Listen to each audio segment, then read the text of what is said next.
Without knowing the context, an onlooker might have thought, on that warm spring day in 2012, that New York University was welcoming a foreign dignitary or Hollywood star.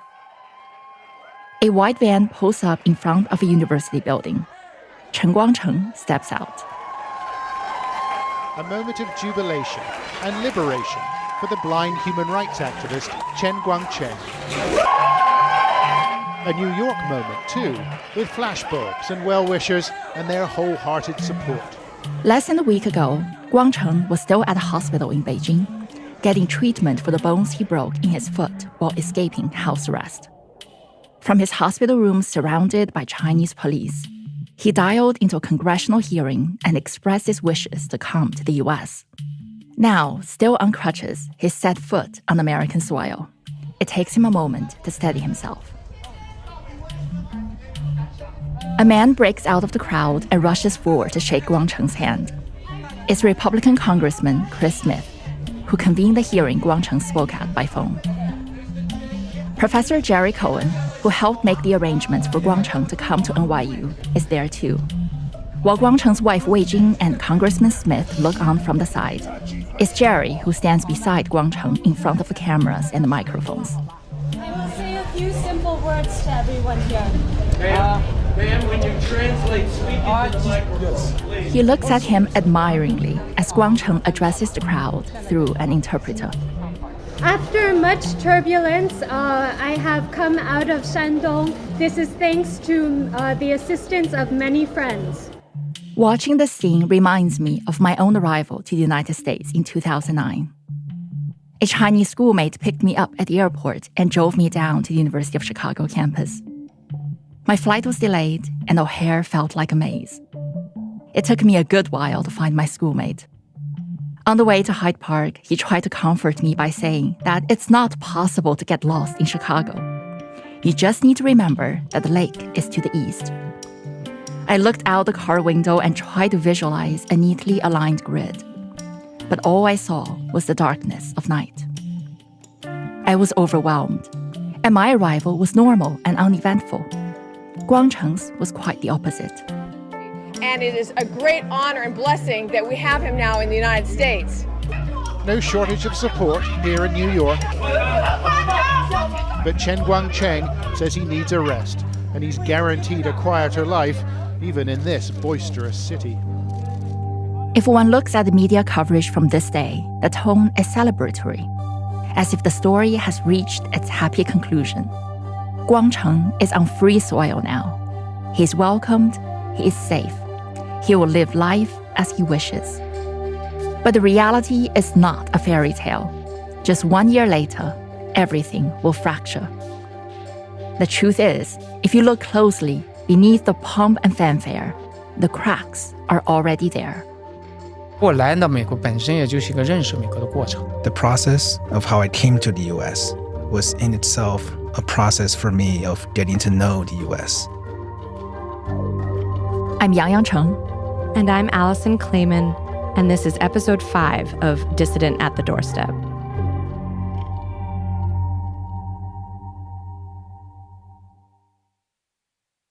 NYU treated him fabulously. They spent over $400,000 that first year to take care of the Chens.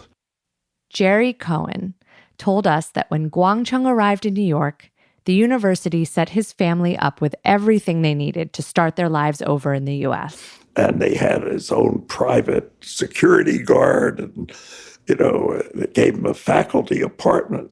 A rent-free 3-bedroom right in Greenwich Village.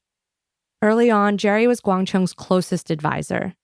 The two of them talked pretty much every day. Joan got a little annoyed because he'd wake us up every morning at 7 o'clock and say, this is what happened last night, and this is what I heard, and what am I going to do today? And finally I said, let's talk a little later in the morning. 7 o'clock, I'm not at my best. When he came here, he was a rock star. God, we'd go for a walk in the park here, and everybody in New York knew him. His celebrity extended beyond the NYU neighborhood.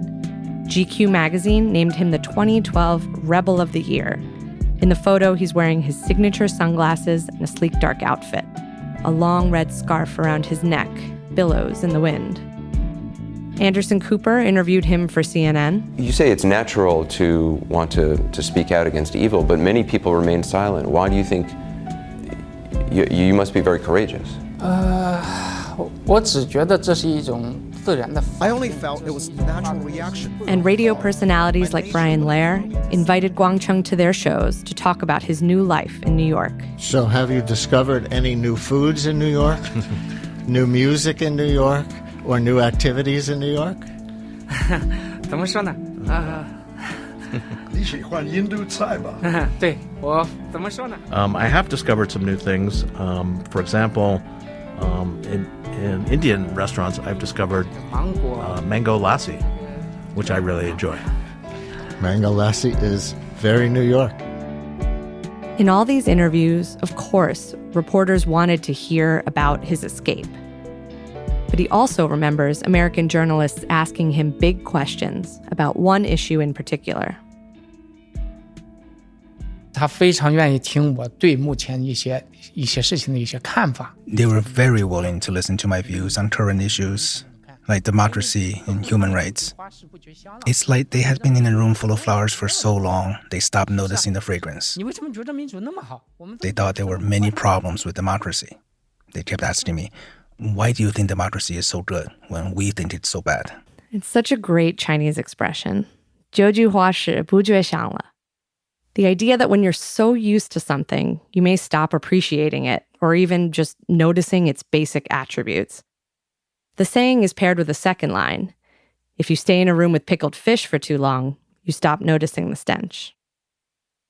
I think Guangcheng was picking up on what he represented as a celebrity dissident to the people who were admiring him in that moment. In their minds, he came from somewhere where he'd been fighting so hard for what we Americans take for granted. And now that he's here, enjoying what we have, maybe he can help us notice the flowers again.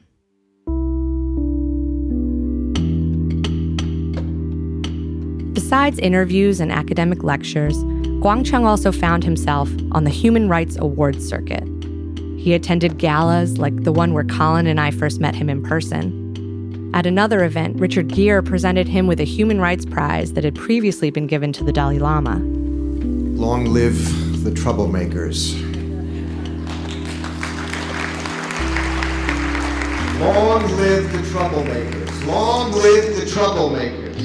And Christian Bale, who less than a year earlier had brought a CNN camera crew to Guangcheng's village only to be punched by a plainclothes guard, finally got to meet Guangcheng face to face at the ceremony for Human Rights First's Human Rights Award. Attendees sit in the darkened room at round banquet tables with lit candle centerpieces.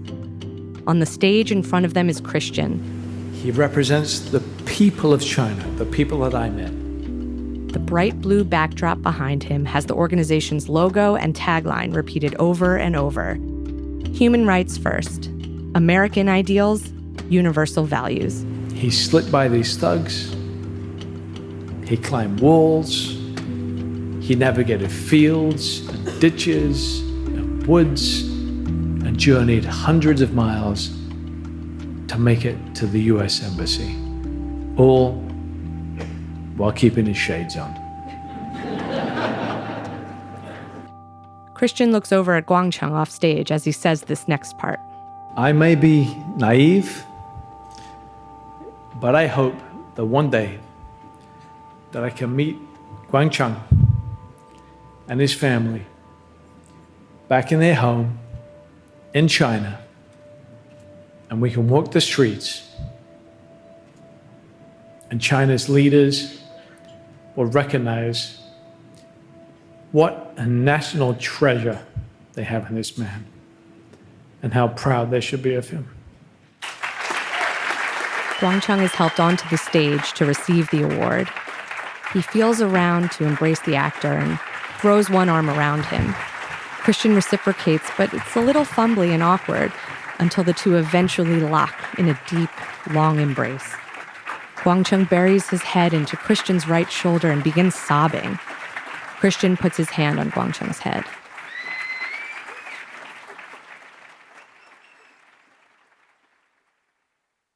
Beyond the spotlight at NYU, the atmosphere was less triumphant.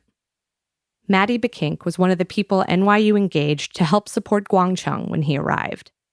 She was consulting for them already because NYU was planning on opening a Shanghai campus.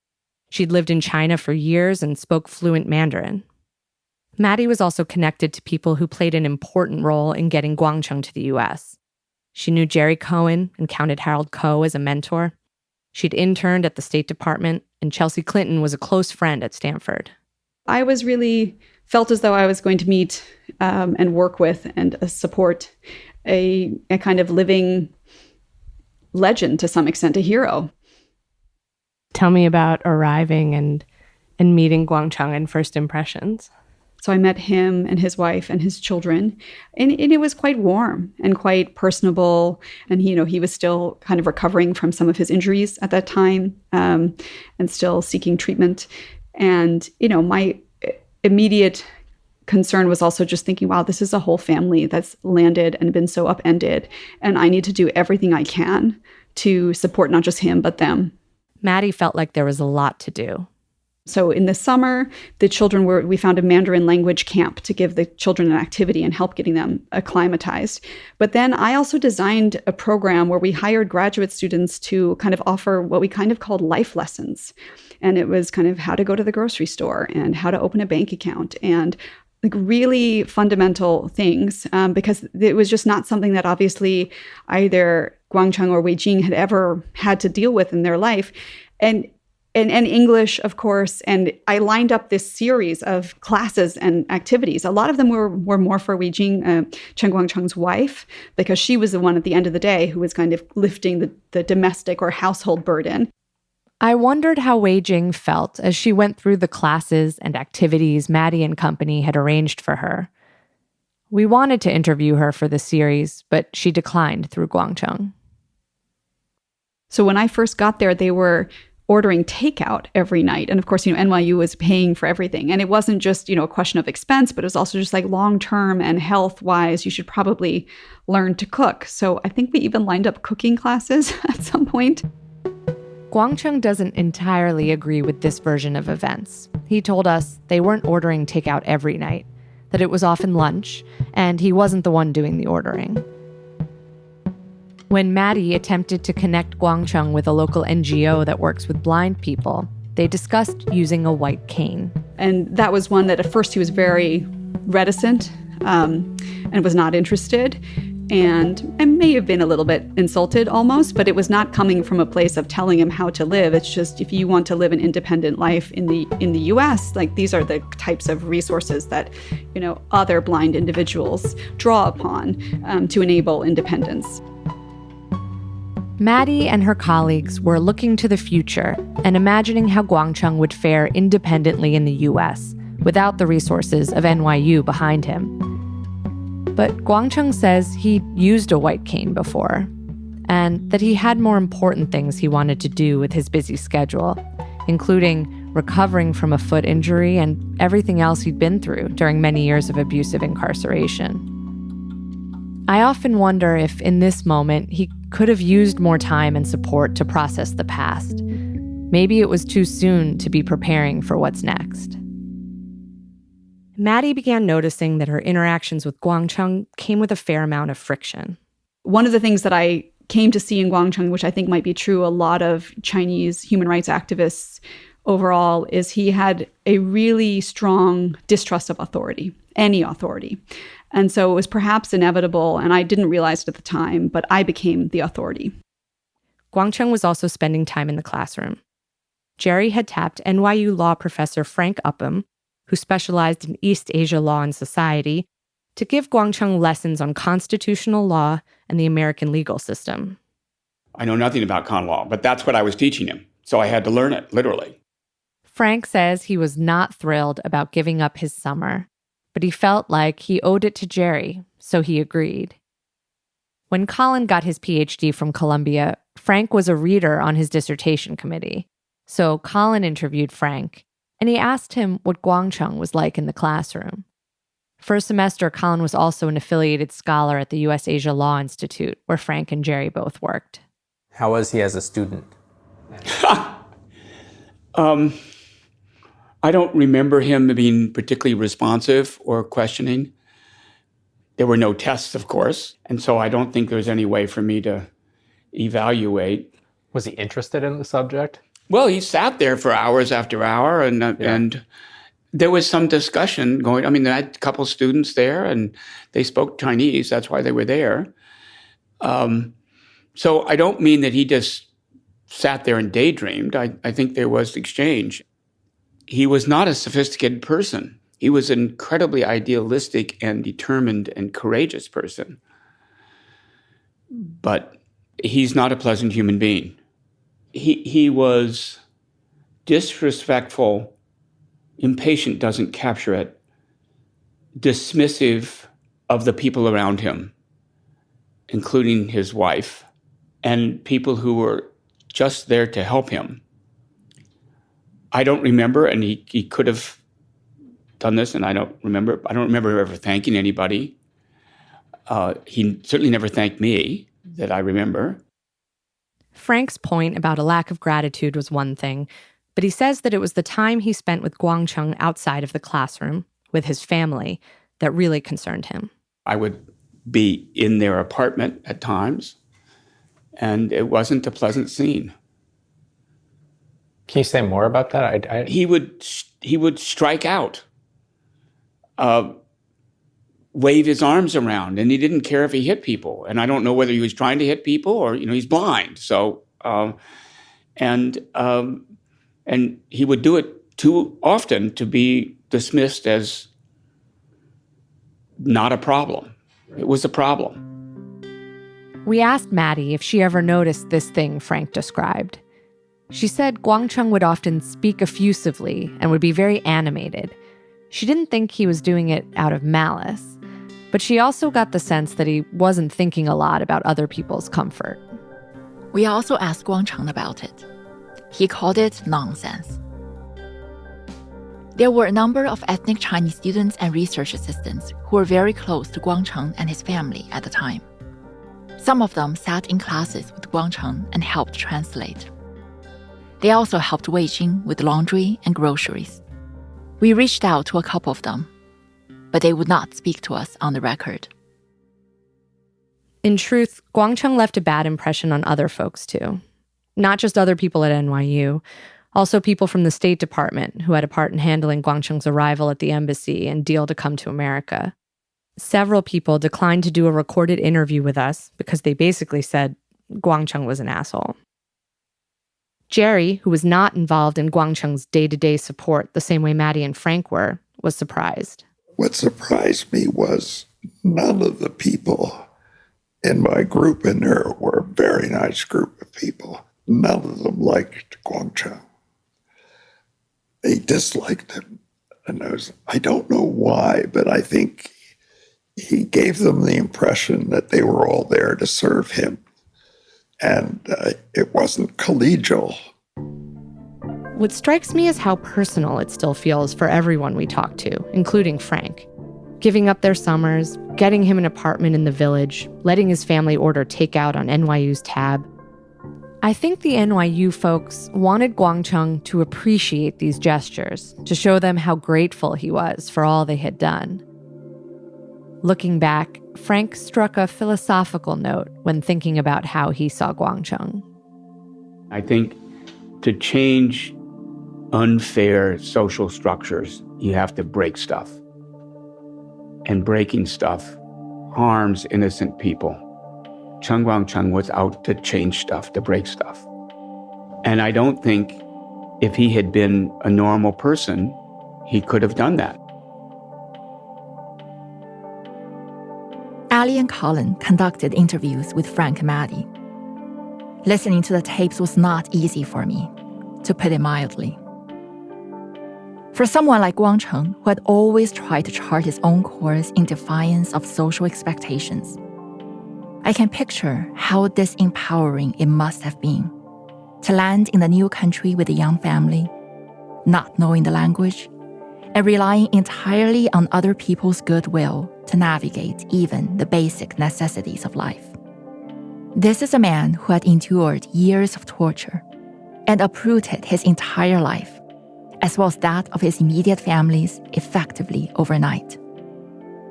This is not to excuse his poor attitude or behavior, but it would be unrealistic to expect him to behave pleasantly and well-adjusted. But that's not the only reason I feel so uncomfortable listening to these interviews. Each time I hear the audio or even read the transcripts, my mind shuts down. It's like my subconscious is trying to protect me from further harm. I find myself feeling offended on behalf of Guangcheng, as a fellow Chinese person, by the patronizing tone. That a group of white people knew what's best for a Chinese family. That Guangcheng was not attentive enough to their instructions or grateful enough for their guidance. The tapes grate on a part of me that's already bruised and raw.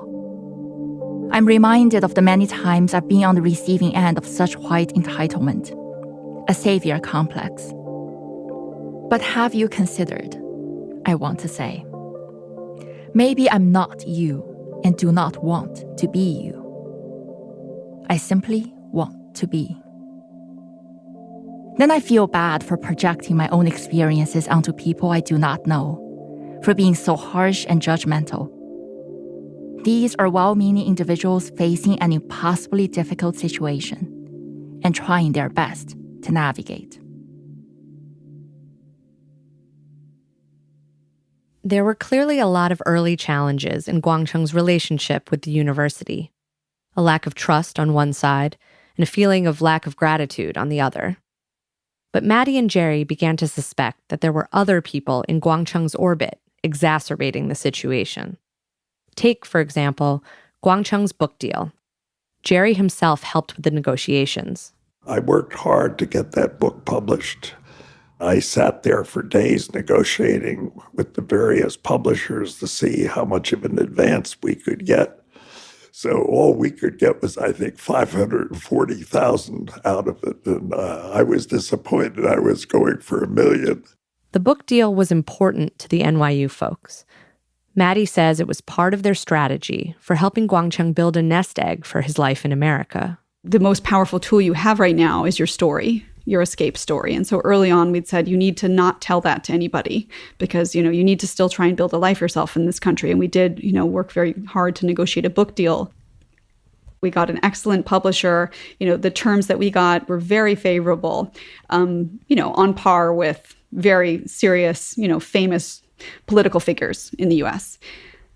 But he'd been hearing voices from other sources saying that he should get $2 million in advance, which is like, nobody gets that. And so then he would sort of distrust the fact that I and some of the other people at NYU who'd been working to negotiate it were saying, well, you didn't do enough for me. I could have done so much better. I think what Maddie's saying here is that, on his own, Guangcheng would have been happy with a $500,000 advance on his book. And the only reason he wasn't is because people on the other side were whispering in his ear. And the people on the other side were Republicans. That's after the break.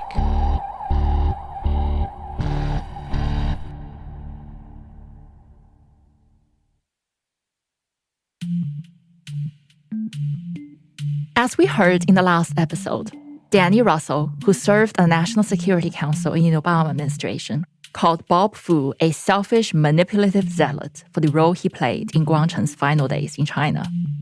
The Wall Street Journal, on the other hand, ran a glowing profile of Bob shortly after Guangcheng arrived in the US, titled The Pastor of China's Underground Railroad. It praised Bob's work in helping those persecuted escape China. Remember, when Guangcheng was under house arrest, Bob's organization China Aid subtitled and posted online the video Guangcheng and Wei Jing filmed in secret. In the last episode, Bob was the one who translated when Guangcheng spoke at a congressional hearing by phone from a hospital in Beijing. The two men had yet to meet in person, but Bob was already a major figure in Guangcheng's life. About a week before Guangcheng's arrival in the US, Bob and Jerry met in person for the first time. I remember we had lunch together maybe here We had a nice walk. I had a sense he was Republican tinted, and I wasn't sure who he was. I'd never met him. But then, once Guangcheng came, then there was a struggle for access. Bob was always trying to get through to Chen, and I was happy to let him see him, but I wanted to know what was going on because I didn't want to find out Chen had been spirited away by the Republican Party or what was going to happen. Bob told us that was not his plan. I was not having any Republican talk or, the Democrat talk or any partisan thing at all. Zero. He said he was happy for Guangcheng to have a mentor like Jerry. I trusted him, his wisdom, of course, his seniority in Chinese. That's very important, right? But he also felt Jerry was acting like a gatekeeper. According to Bob, it started the day Guangcheng landed in New York. Guangcheng was rushed away from the airport without being able to see his supporters, who were waiting for him at the arrivals hall. A group that included pro-life activists and Congressman Chris Smith. There's a lot of control. A lot. At the most basic level, the conflict between Bob and Jerry is political. Bob is aligned with Republicans, Jerry is aligned with Democrats. But I wouldn't say it's about one side wanting Guangcheng to endorse Republicans and the other side trying to get him to endorse Democrats. Instead, it's more like one side wanted to help him take an active role in politics, and the other side thought he needed to be protected from getting lost or used in a culture war they thought he didn't and maybe couldn't understand. My view was, you just got here. You know nothing about America. Give it 1 year. Don't get involved with either party. Just give yourself a year to get oriented and learn some English, learn about what's going on. And he accepted that in principle, except Washington kept coming at him. That's not how Bob remembers it.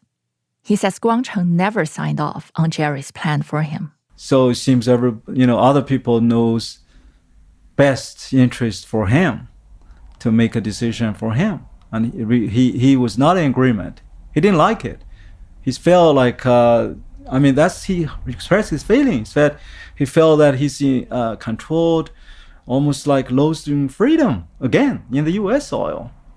As they consider his own feeling, right? All these tensions about access have been simmering during Guangcheng's first weeks in New York. And then Republican members of Congress invited Guangcheng to testify at the Foreign Affairs Committee hearing about human rights in China. I remember some guy from Chris Smith's subcommittee called, and why aren't you letting him come to Washington? It was July 2012, right in the middle of a presidential campaign. Jerry was suspicious about their intentions and timing. There was also a U.S.-China bilateral dialogue on human rights happening around the same time. Obama's State Department was leading the exchange. Republicans were critical of it, which was why they scheduled their own hearing. The Republicans wanted Chen to come to Washington and to say how terrible he was treated by and how they bungled things in the Obama administration in Beijing over his case. And I said, look, let him come to Washington in January. And he said, that's too late. I said, too late for what? It was obvious, too late for the election. They wanted to exploit him. We contacted Congressman Smith's office multiple times with an interview request, but they stopped getting back to us. During my first few years in the U.S., in an effort to familiarize myself with the new country, I watched the political talk shows religiously every Sunday morning. There, I learned the venerated expression that partisan divisions stop at the water's edge. Dating to the Cold War, it's a call for political unity in the face of foreign hostility. But it has always been more of an aspiration than reality. On the same programs where the phrase is uttered, I would also hear politicians on both sides of the aisle disparage the other party's foreign policy failings in order to score domestic points. Jerry, understandably, did not want Guangcheng to become an unwitting actor in someone else's agenda. But Guangcheng's work in China and the circumstances of his arrival in the US had already become partisan ammunition. The Obama administration touted their role in his rescue. Republican opponents criticized hurdles in the process. The Christian right wanted to claim Guangcheng as a pro-life crusader. Skipping a congressional testimony would not shield him from the intensifying whirlwinds months before an election. Guangcheng did agree to testify. But as the hearing approached and the committee was trying to confirm his appearance, they couldn't get a hold of him. Bob Fu says he got an urgent phone call from a committee staffer. He called me. He said, "Bob, can you help us find Guangcheng? He is missing. We could not locate him. We could not get hold of him. Nowhere can be found. And we already, made the hearing public." Bob says he got a hold of Wei Jing later, and she told him what had happened. Somebody in IYU decided to take a radical action by driving Guangcheng to a very seclusive outside New York, maybe Long Island or somewhere on the no cell phone signal area, and give him a partisan lesson. Said, if you do this, you will be used by the Republicans. You are in danger. They will manipulate you. They will hurt you. Everybody's bad guys. The mysterious location where Guangcheng was secreted off to in advance of the hearing? George Soros' house in the Hamptons. If there is one thing the Chinese government and the American right agree on, it's that George Soros is the villainous mastermind plotting world domination. We should note that Soros Fund Management is an investor in crooked media. Bob says he could understand wanting to keep Guangcheng out of partisan politics. But to control his freedom, make him suffer mentally? He says Wei Jing told him Guangcheng appeared particularly tormented after that trip to Soros' house.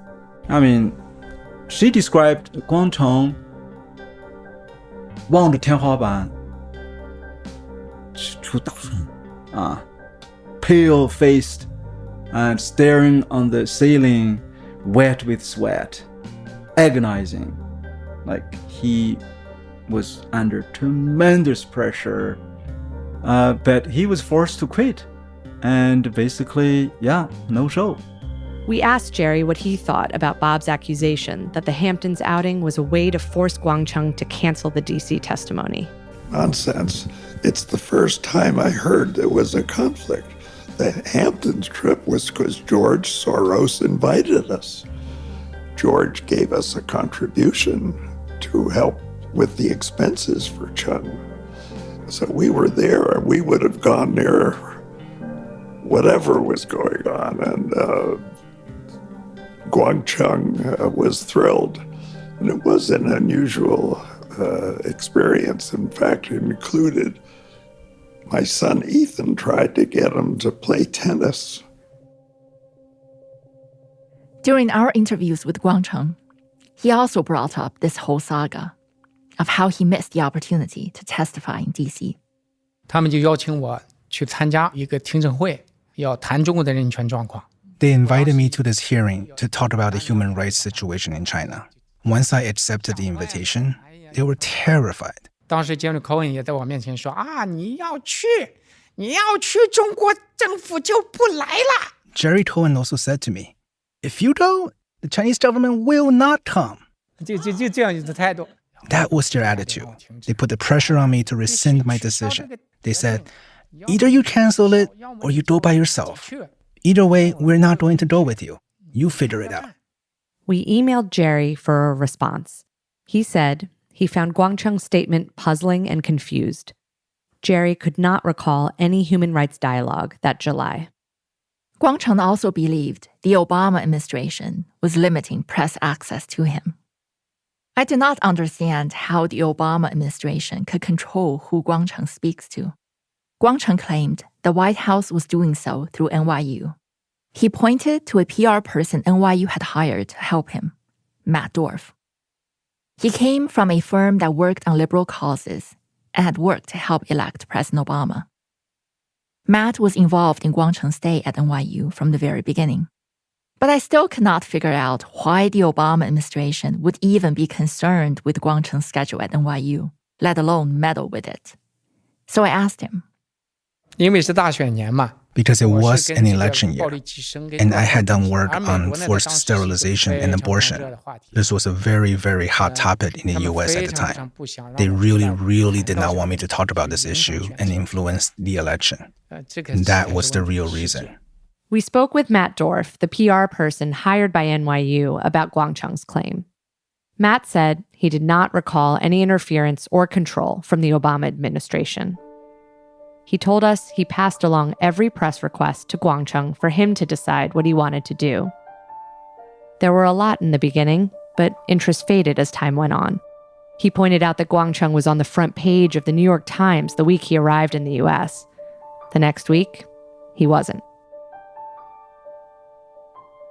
After the break, Mr. Chen goes to Washington.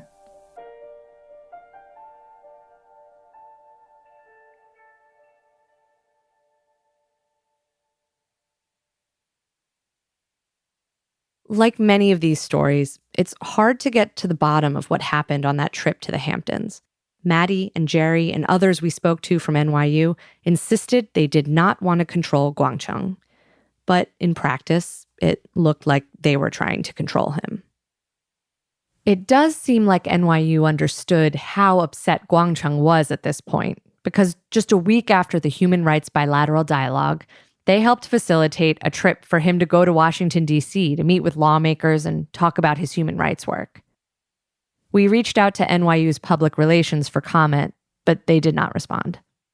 We know that Maddie came along, as well as at least one research assistant from NYU and publicist Matt Dorff. The highlight of this trip was a bipartisan photo op and press conference with then Speaker John Boehner and Nancy Pelosi. Well, ladies and gentlemen, good afternoon. It's truly an honor and privilege to welcome Mr. Chen to the United States Capitol. You know, like many Americans, I have followed his remarkable journey. Let me also personally thank Mr. Chen and his family for the sacrifices they've made in the cause for human rights, religious freedom, and the rights of the unborn. Guangcheng then comes up to the podium and delivers remarks while Maddie translates. Over one shoulder is Congressman Smith, the other, Speaker Boehner. Both stand so close it almost looks like they might be touching him.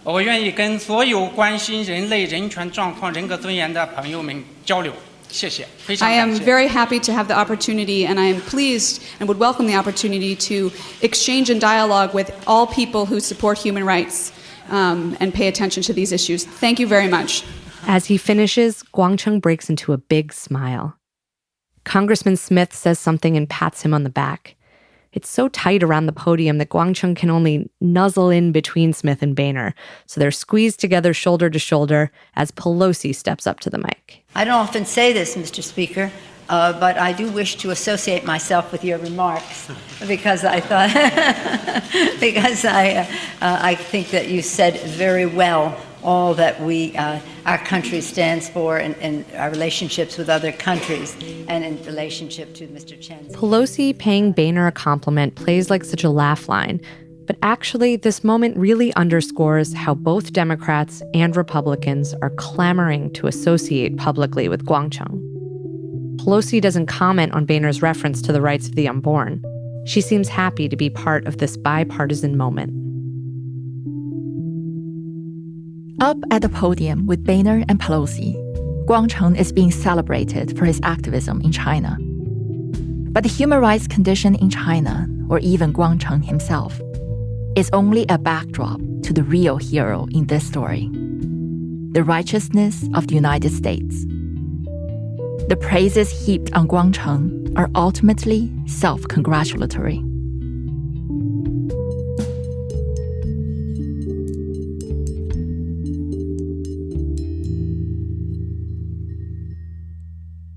After the press conference, Guangcheng held some private meetings with pro-life lawmakers. Maddie was there with him as his interpreter. She said she usually didn't get invited to sit in on these kinds of meetings. What struck me at the time was that we were just having different conversations. Like, I was literally translating the words, but both sides were just hearing what they wanted to hear. Where, candidly, on the one side, it was precious babies. On the other side, it was, fighting against state coercion. And those were not the same thing. And it was just kind of mind-blowing on a personal level because I wanted to sort of stop them both and in English say, do you not realize that he's not saying what you think do you not hear the words out of my mouth? And I would want to turn to Guangcheng and say in Chinese, this is not what he's not talking about what you're talking about. He's not concerned about the, oppressive power of the Chinese state per se, except as it relates to the unborn. I don't know exactly what was said at these meetings, but Maddie is pointing to something important. When it comes to the politics of abortion in the U.S., Guangcheng's work doesn't map neatly on one side of the debate.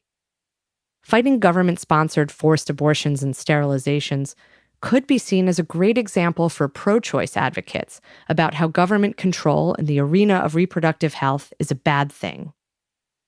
But that's not what was happening. Conservative politicians felt a stronger affinity with Guangcheng on this issue and were actively courting him.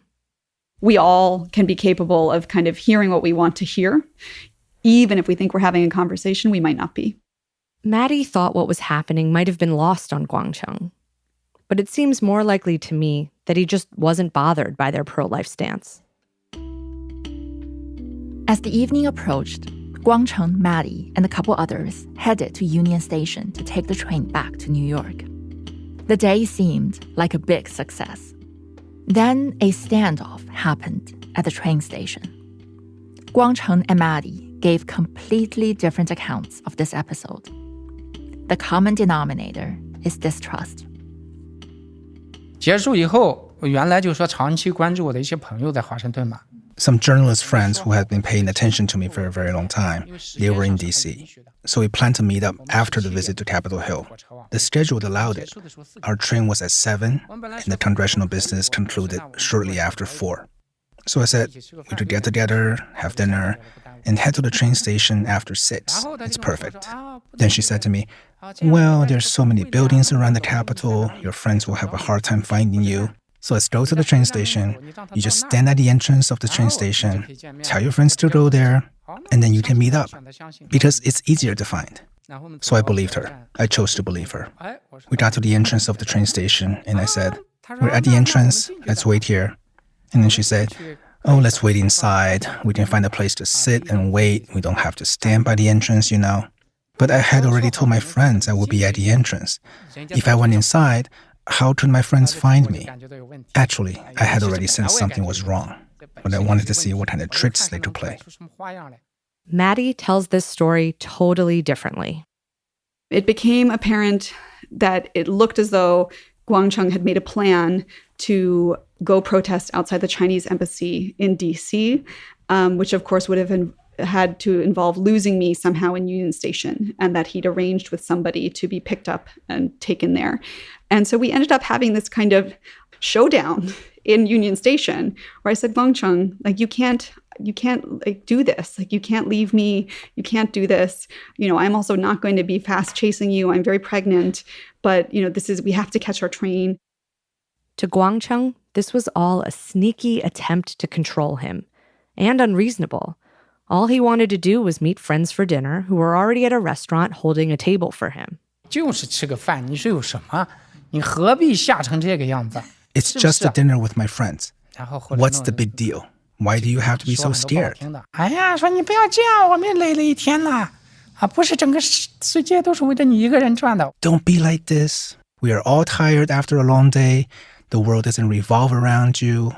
你不需要你围着我一个人转。 Well, I don't need you to revolve around me. You could have gone back first. And she said it's a misunderstanding. What misunderstanding is that? It's a premeditated plot. It's outrageous.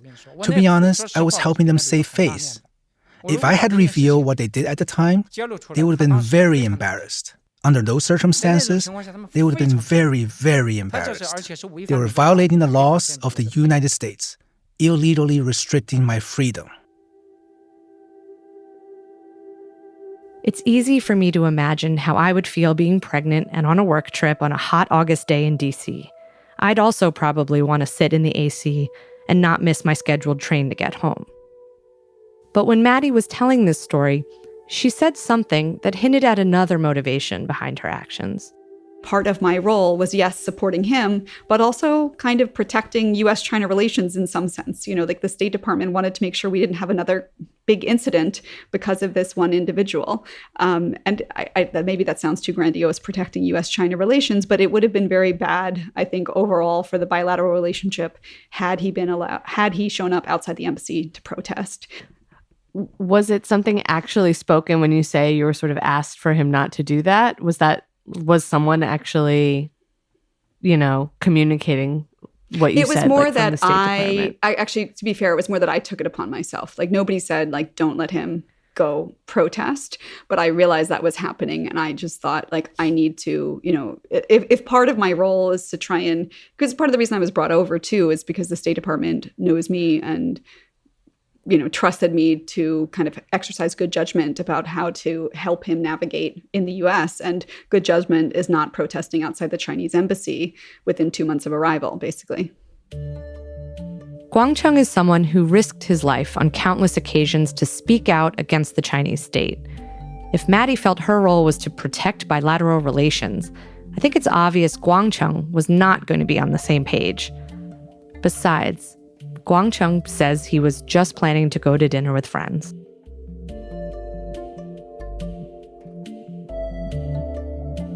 In the end, Maddie won, and they rode home together.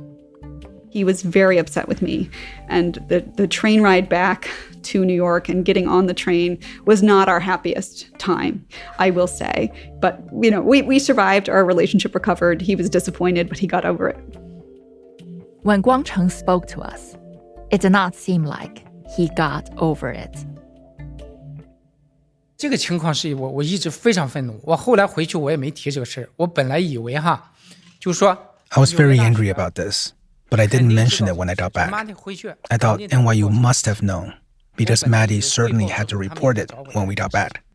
I thought after she reported it, the school would come to me to talk about it. But I waited and waited, and months passed, and no one had mentioned this. Not even Jerry, not a word. Once I realized this, I was very upset. It's not right. So I went to Jerry. By then, Maddie had left the position. She left over 2 months ago. So Jerry told me, well, she's already gone. What's there to do? Why didn't you call me from the train station at the time? So you see, the waters are deep here. If you're not careful, you can slip and drown. It's very easy to ruin a reputation. Very easy, really. Maybe even worse than, say, Musk touching someone's thigh. This seems to be a reference to reports in 2022 that Elon Musk had allegedly exposed himself to and touched the leg of a flight attendant on SpaceX's corporate jet. Musk denied the claim and suggested that the accusation was politically motivated. These days, Guangcheng spends a lot of time reading about Elon's companies and listening to his speeches. My mother in China is also a big fan of Elon's. So when I see what's happening now, whether it's with Mr. Trump or Mr. Musk, whether it's about vaccines, censorship, and so on, I realize that freedom of speech in the United States is not nearly as free as people think it is. It is really bound up by many strings, and these strings are waiting for you and me to cut them off.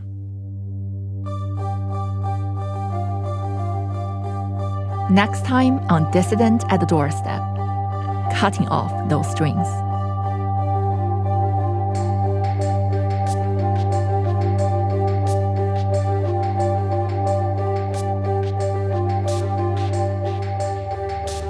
Dissident at the Doorstep is an original podcast from Crooked Media. Our hosts are Colin Jones, Yangyang Cheng, and me, Alison Klayman. From Crooked Media, our executive producers are Tommy Vitor, Sarah Geismer, and Katie Long, with special thanks to Mary Knopf and Allison Falzetta. Our senior producers are Maria Byrne and Meg Kramer. Mara Walls is our story editor. Our producer is Wudan Yen. Our associate producers are Bowen Wong and Sydney Rapp. Translation by Valerie C. with additional translation by Yangyang Cheng and Richard Ye. Voiceovers by Richard Ye. Our fact checker is Tamika Adams. Sound design and mixing by Hannes Brown. Original score by Ilan Izakov. And our podcast art is by John Lee.